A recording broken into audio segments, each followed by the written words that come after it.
Jadi peternakan itu sebenarnya kalau dikelola secara bagus, sistematis, itu bisa menjadi sebuah industri peternakan.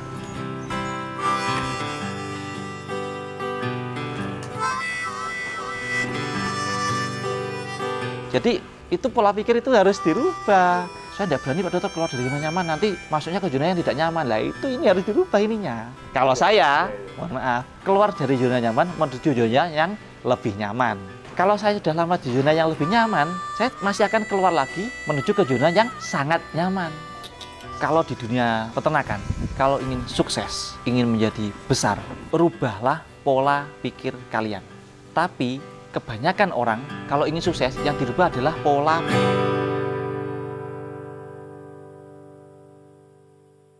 Bismillahirrahmanirrahim. Assalamualaikum warahmatullahi wabarakatuh. Mari kita meraih kehidupan yang sehat dengan kita berikhtiar sebagaimana perintah Allah dan perintah Nabi kita Muhammad SAW dengan kita mengkonsumsi madu. Maka kami mengajak kepada Anda yang sudah mengkonsumsi madu, jangan hanya mau dirinya sendiri yang sehat, tapi perlu kita mengajak orang lain untuk juga sehat seperti diri kita. Dengan Anda bergabung di Madu Syahir, menjadi distributor di Madu Syahir dan memberikan wasilah atau perantara kepada orang lain untuk mendapatkan kesehatan dan juga wasilah untuk rezeki Anda daripada Allah Subhanahu wa Ta'ala.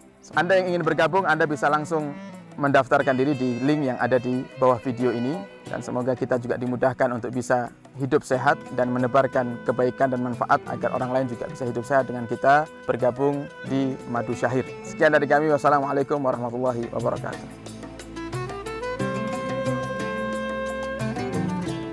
Assalamualaikum warahmatullahi wabarakatuh. Perkenalkan, nama saya Dr. Taufan Hidayat. Saya berprofesi seorang dokter.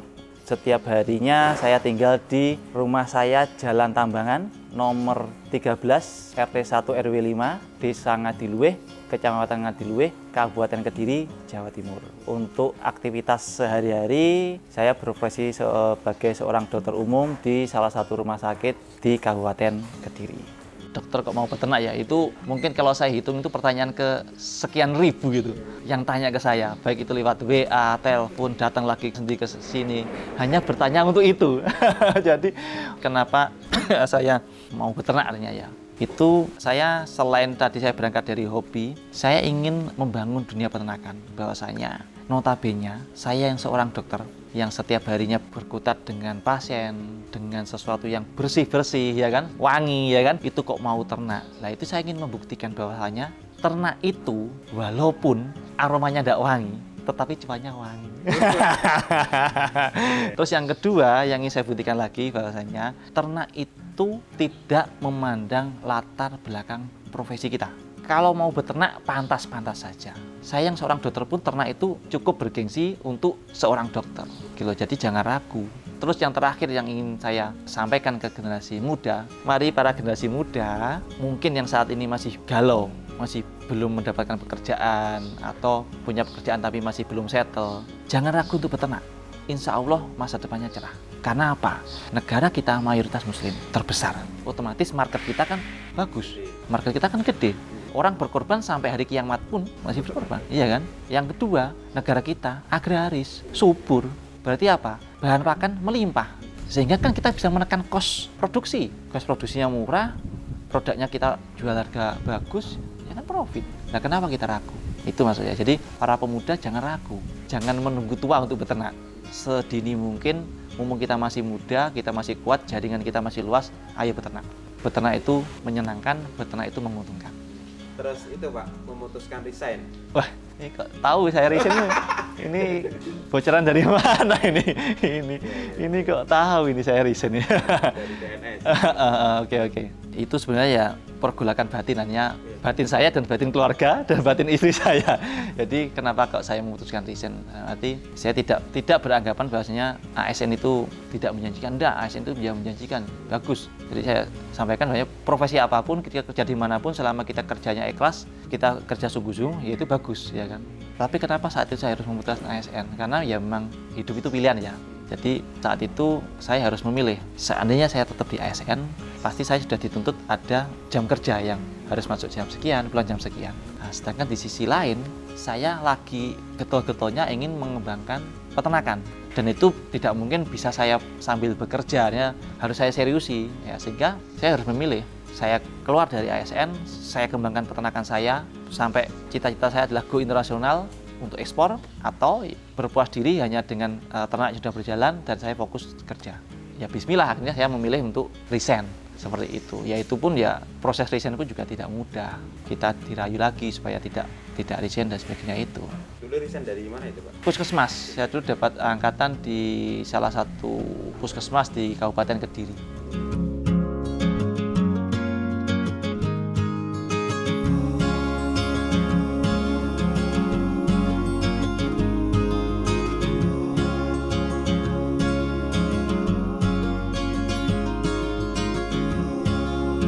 Tadi terkait zona nyaman tadi gimana Pak? Mindset yang salah tadi Pak? Kan sudah zona nyaman di dokter harusnya. Kalau di rumus saya, kalau di dunia peternakan, kalau ingin berubah, ingin sukses, ingin menjadi besar, rubahlah pola pikir kalian. Tapi kebanyakan orang peternak, kalau ingin sukses, yang dirubah adalah pola pakan ternaknya. Jadi dua yang berbeda. Iya. Jadi yang harus kita rubah adalah pola pikir. Jadi kalau kita ingin sukses, pesan saya, rubahlah pola pikir, bukan pola pakan.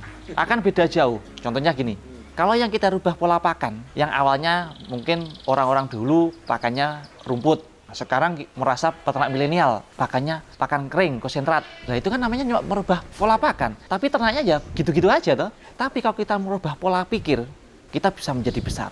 Contohnya gini, kalau kita merubah pola pikir, satu, otomatis pola pakan tradisional yang itu tidak efektif, efisien, otomatis pasti akan kita rubah. Terus yang kedua, karena kita merubah pola pikir, akhirnya kita berpikir bahwasanya ternak itu bukan hanya sekedar merawat hewan ternak, tetapi ada produk-produk turunan yang itu semuanya prospek. Seperti di tempat saya ini, saya jualan konsentrat, jualan pakan, jualan rumput, jualan pelatihan, workshop. Nah itu kan produk-produk turunan yang kalau kita tidak merubah pola pikir, ini tidak akan terlihat. Potensi-potensi di luar ini tidak akan terlihat. Terus pemasaran, kalau kita tidak merubah pola pikir, kita masih tetap pola tradisional, jual sapi harus pergi ke pasar. Ya paling sehari bawa sapi 1 ekor udah capek bawa ke pasar. Tetapi kalau kita sudah berhasil merubah pola pikir kita, pemasaran tidak lagi seperti itu. Seperti di saya ini semuanya pure online. Saya pasarkan lewat YouTube, channel saya pasarkan lewat Facebook, WA. Jadi trading di tangan, trade on hand, lewat HP. Jadi saya setiap bulan pun bisa jual sampai 1.000 ekor, bahkan ada permintaan masuk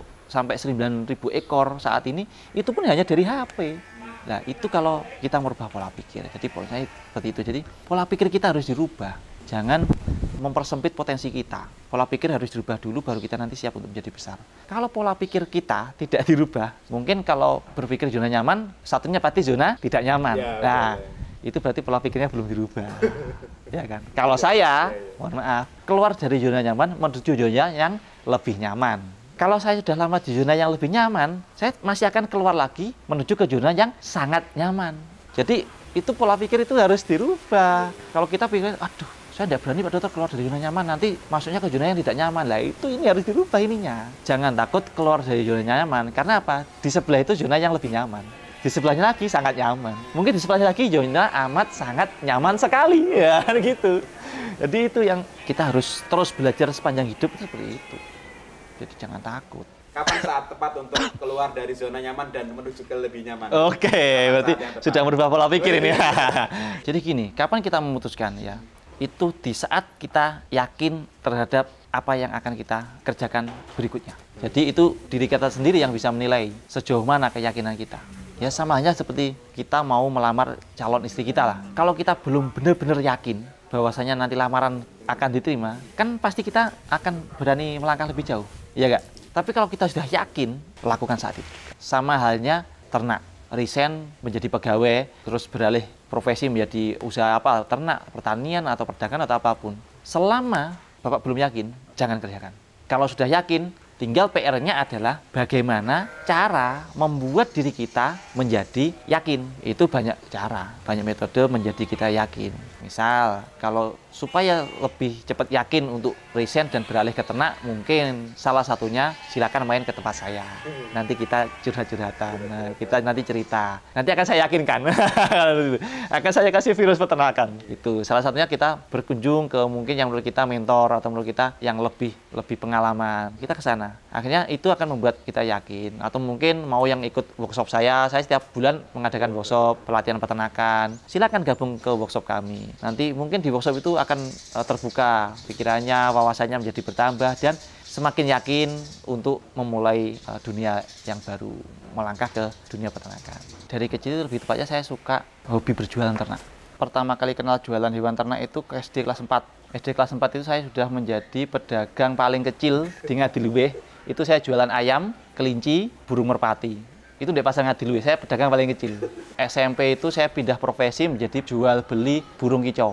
SMA saya mulai fokus sekolah, ya. Saya mulai niat sekolah tenanan. Karena SMA itu saya praktis tidak pernah jualan. Terus baru mulai jualan lagi itu waktu masuk kuliah. Mulai semester 1 di Surabaya itu saya jualan burung di Pasar Kupang. Saya mulai jualan burung lagi. Jangan hobinya di hewan kok ngambil jurusan dokter, Pak? Itu permintaan dari keluarganya. Bapak saya itu pengennya semua anaknya itu menjadi dokter. Saya dulu sebenarnya nggak senang, dokternya saya nggak senang. Cita-cita kecil saya bukan dokter. Saya dulu pengen menjadi kuliah teknik. Saya dulu senangnya kuliah teknik. Karena pelajaran yang paling saya senang itu fisika. Menurut saya kok menarik. 1 tahun itu saya kuliah teknik. Saya dulu sudah keterima di kedokteran, tapi saya disuruh ngambil, saya tidak mau. Artinya sudah tes, sudah keterima, tidak tak ambil. Saya lebih memilih sekolah teknik industri saya dulu. Dapat 1 tahun, pulang kampung, sama orang tua disuruh tes lagi kedokteran. Terus keterima lagi, terus disuruh pindah. Bapak ini pengennya pokoknya kalau anaknya menjadi dokter di saat beliau tua dan sakit, itu tidak perlu jauh-jauh ke rumah sakit. Ada anaknya yang bisa ngerawat. Pengennya nyanyi itu. Baru saya berpikir untuk skala usaha ternak ini sebenarnya mulai tahun 2015 lah. Awal saya masuk hobi, terus tak hitung-hitung kalau hobi terus ya keluar duit terus. 2014 kan saya udah nikah ya. Kalau hanya untuk hobi keluar duit terus, yus mesti tukaran karo wong itu. Ya mau ndak mau hobi itu harus bisa menjadi sesuatu yang menghasilkan. Bagaimana caranya hobiku tersalurkan, tetapi keuangan istri nggak terganggu. Menteri Keuangan kan kewet atau ini dia aja. Ibu Menteri wis ngalah-alahno Bapak Presiden. Wis Menteri Keuangan nih. Aku dulu awal kan di kambing dulu kan, kambing etawa kan. Terus habis itu mulai merambah bisnis kambing korban. Setelah kambing korban, semakin kesini permintaan semakin besar. Jadi yang awalnya dulu 1 tahun saat musim haji hanya bisa berjualan 100 ekor, meningkat menjadi 200 ekor, 300 ekor. Dan bahkan sekarang saat musim haji bisa berjualan sampai 4.000 ekor. Nah untuk harian, ya alhamdulillah lumayan berjalan. Jadi yang untuk permintaan bulanan seperti ini, yang dulu mungkin dalam 1 bulan hanya laku 10 ekor, ya alhamdulillah sekarang 1.000 ekor 1 bulan. Itu pun belum bisa memenuhi semua permintaan yang masuk. Permintaan yang masuk ke tempat saya untuk saat ini itu 9.000 per bulan. Saya baru bisa mencukupi 1.000 ekor. Ya 9.000 ekor itu kalau kita hitung transaksinya ya kurang lebih sekitar dibuat rata 2 juta ya. 1.000 ekor kali 1 juta kan 1 M ya. Ya 1,8 lah. Tuh 1,8 M. Pasar saya kirim terjauh itu sampai Aceh. Ternate, Pontianak, Balikpapan, Samarinda, Medan, Jambi. Ini ada permintaan dari Papua. Yang di sini sekitar 1.000 ekor, yang mungkin yang masih tersisa saat ini sekitar 1.000-an ekor. Ya lebih tepatnya saya tidak pernah menghitung lah. Terakhir saya nyuruh anak magang ngitung katanya 1.200 sekian, sekiannya saya lupa. Saya tidak pernah ngitung. Yang lagi in untuk saat ini tuh namanya domba dorper, DORPER. Itu yang lagi booming dan itu branding farm kita. Kalau di kambing, farm kita punya branding bagus di kambing bur. Jadi orang-orang jauh-jauh ke sini itu ya mau beli itu. Jadi memang yang di sini itu yang kami kembangkan adalah domba-domba unggul. Harganya 1 ekor yang dorper yang bagus itu 50 juta. Jadi yang ini memang branding yang untuk bibit unggul, bukan yang untuk potong. Kalau yang untuk potong lain lagi kan tempatnya, bukan di sini. Saya punya ada 2 lokasi kandang yang masih aktif saat ini. Tapi kandang-kandang mitra banyak sekali menyebar di seluruh Pulau Jawa. Untuk kandang-kandang mitra kami juga buat klaster-klaster. Mitra itu jadi ya kerjasama, mereka beli bibit di sini, nanti kalau sudah siap gemuk kita beli lagi, atau dia beli induan, kalau sudah beranak nanti anaknya kita ambil. Bahkan kapan hari itu ada permintaan dari luar negeri itu 7.000 ekor 1 bulan. Apa enggak luar biasa itu? 1 bulan 7.000 ekor. Kirim ke Malaysia, Singapura, Brunei. Itu saya belum merambah ke pasar Timur Tengah. Ini ada lagi tawaran untuk pasar Timur Tengah. Tapi karena lagi-lagi karena masih ada musibah PMK, jadi izin untuk keluar kan masih belum boleh.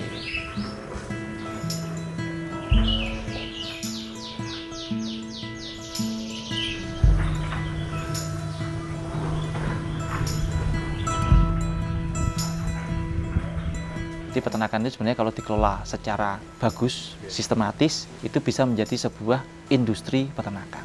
Omsetnya ya bisa diketahui tadi kan, lumayan. Dalam peternakan itu ya harus menyeluruh, mulai dari persiapan, perawatan sampai pemasaran. Lah, pemasaran produk itu ya kita harusnya sebagai peternak milenial jangan seperti orang-orang dulu. Jual sapi, kambing, domba harus dibawa ke pasar. Tidak zamannya lagi. Jadi sekarang udah area medsos, marketplace banyak. Jadi kalau bisa, jangan kita membawa produk dari kandang ke pasar, tetapi buatlah pasar di kandang kita. Bagaimana caranya? Ya salah satunya adalah strategi pemasaran. Saya pakai kalau strategi pemasaran, saya senang pakai yang 3 poin metode pemasaran, STP. Saya senang yang itu, segmentasi, targeting, positioning. Dalam menentukan positioning itu kan erat hubungannya dengan branding produk. Nah, jadi kalau kita nanti buat farm, ya jangan hanya sekedar buat kandang, beli domba, kasih makan, sudah. Yaitu tidak ada bedanya antara kita peternak milenial dengan peternak tradisional. Yang membedakan milenial sama tradisional yaitu tadi, branding produknya. Kita harus memperhatikan branding kita.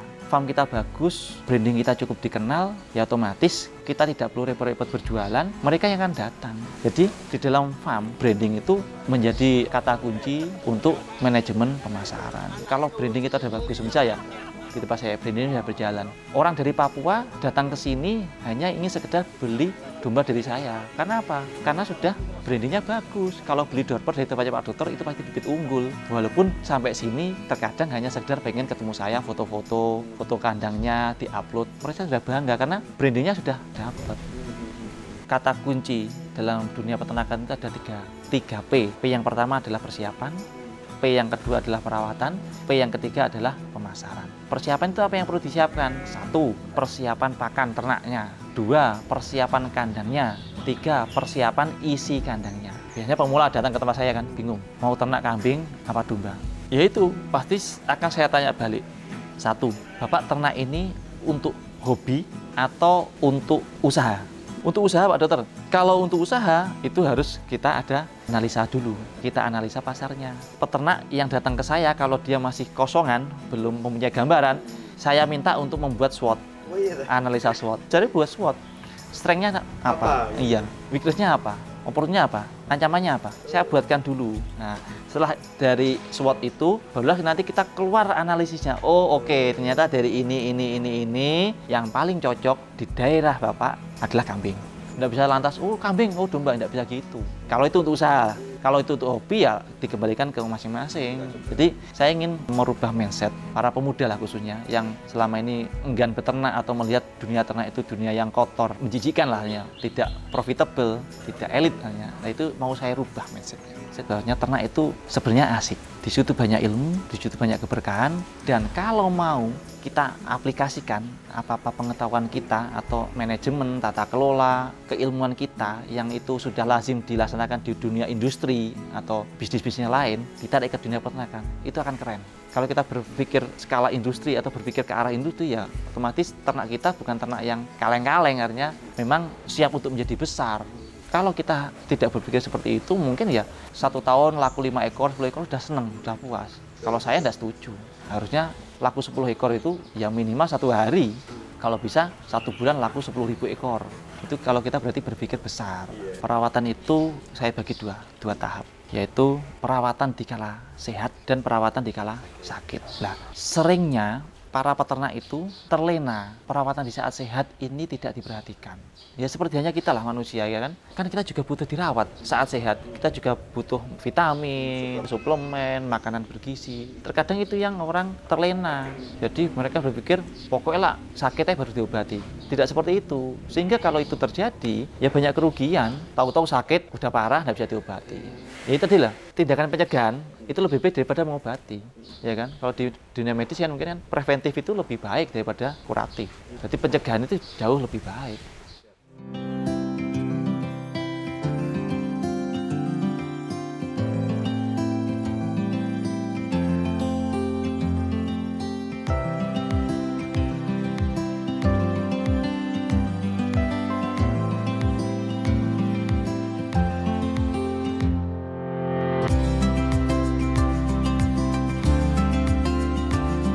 Kita bicara usaha penggemukan domba.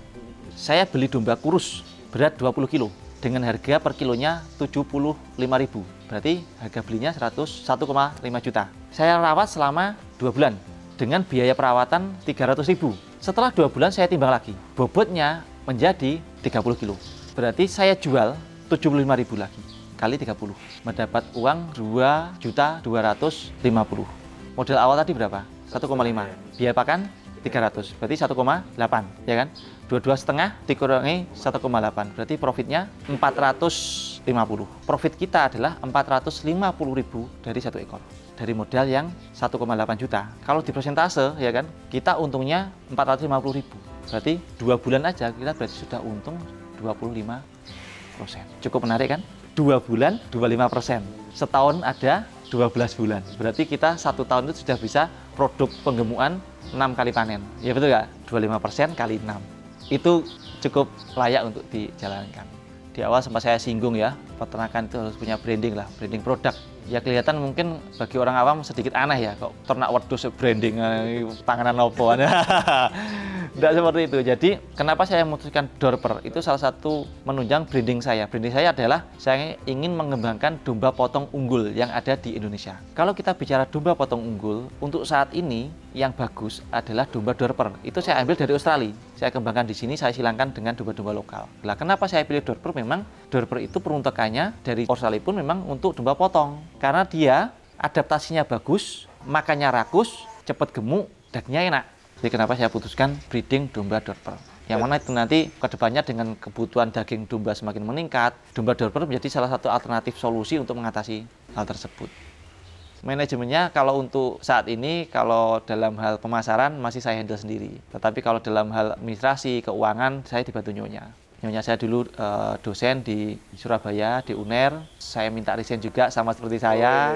Saya minta bantu untuk administrasi keuangan, menata keuangan itu bagian nyonya. Untuk edukasi, pendidikan, program magang, program diklat itu bagiannya nyonya.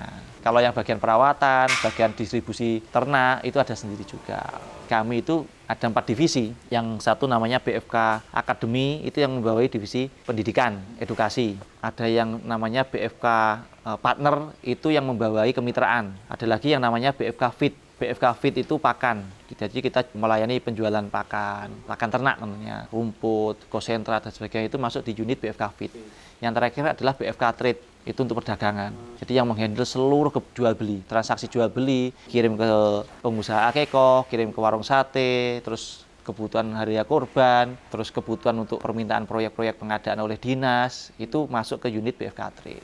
Kalau bicara sapi, itu memang bukan breeding utama kami. Tetapi ya, kenapa harus ada sapi? Karena setiap tahun ya tetap aja ada orang minta untuk korban. Nah, yang kami pelihara memang ada 2 macam ya. Yang satunya betina itu untuk yang kita breeding, kita kembang biakkan ya. Nanti anak jantan kita gemukkan terus kita jual untuk potong. Yang betina tidak kita jual, nanti kita kembangkan lagi. Itu jenis BX, itu Brahman Cross, langsung dari Australia. Kenapa saya pilih itu? Karena memang itu jenis-jenis yang bagus, yang unggul, yang adaptasinya mudah. Yang kedua adalah fattening, penggemukan. Nah, penggemukan itu jantan-jantan semua. Ya saya jual kalau sudah gemuk maksimal, ya terkadang saya kirim ke jagal atau dibeli pedagang, dipotong. Terus nanti kalau hari raya kurban ya saya jual untuk kurban. Cuma ini memang mau saya buat unit baru yang di sapi itu unit pengolahan kompos. Tapi masih mau saya garap.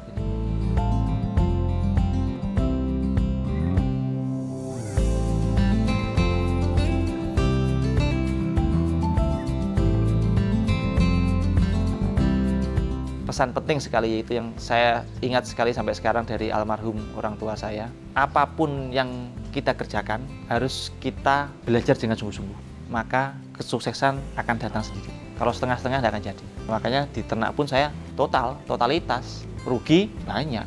Belajar ternak dulu saya rugi sampai 1 M. Ruginya apa? Ya kalau saya tidak punya basic ternak, beli sapi mati, beli kambing domba saya pulang mati, pakannya jelek mati, sakit kurus mati, jual ditipu pedagang, kirim ke sana motornya kecelakaan mati, ya itu seperti itu. Itu saya anggap itu biaya saya belajar ternak. Menyesal tidak. Jadi itu sebuah konsekuensi dari proses pembelajaran menurut saya. Karena saya tidak ada basic di hewan ternak, terus saya tetap ngengkel mau ternak, ya syukurin itu. ya rasakan itu. Tapi saya yakin di balik kegagalan pasti ada keberhasilan. Ya alhamdulillah saya masih bisa bertahan sampai di titik ini ya sedikit demi sedikit kerugian itu sudah mulai kembali. Seperti itu. Kalau dapat privilege, iya, tidak saya pungkiri. Artinya privilege itu memang terkadang melekat ke kita. Tetapi apapun privilege yang kita dapat, kalau kita tidak bisa memanage, omong kosong, tidak ada gunanya. Ya kan? Mungkin saya dapat privilege karena saya, mungkin satu, saya anaknya Pak Lurah, ya, ayah saya kepala desa. Terus yang kedua, saya sebagai seorang dokter, mungkin saya mendapat privilege itu. Iya, saya akui, saya banyak mendapatkan privilege dalam hal tersebut. Tidak saya pungkiri. Tetapi privilege itu tidak menjamin kesuksesan seseorang.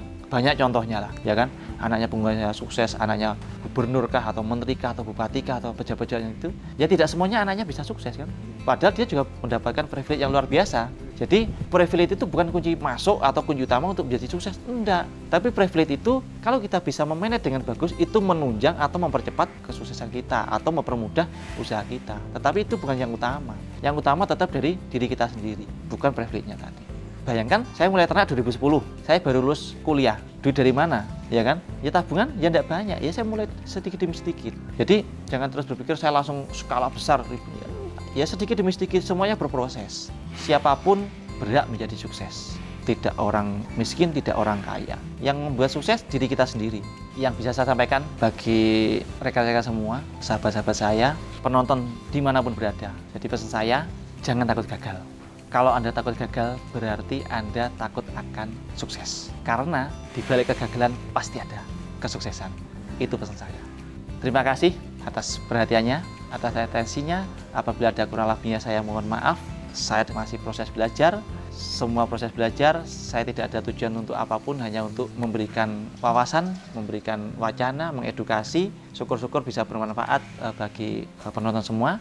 Saya akhiri, saya Dr. Tovan dari Owner Barokah Farm Kediri. Semoga bermanfaat dan saya akhiri. Wassalamualaikum warahmatullahi wabarakatuh.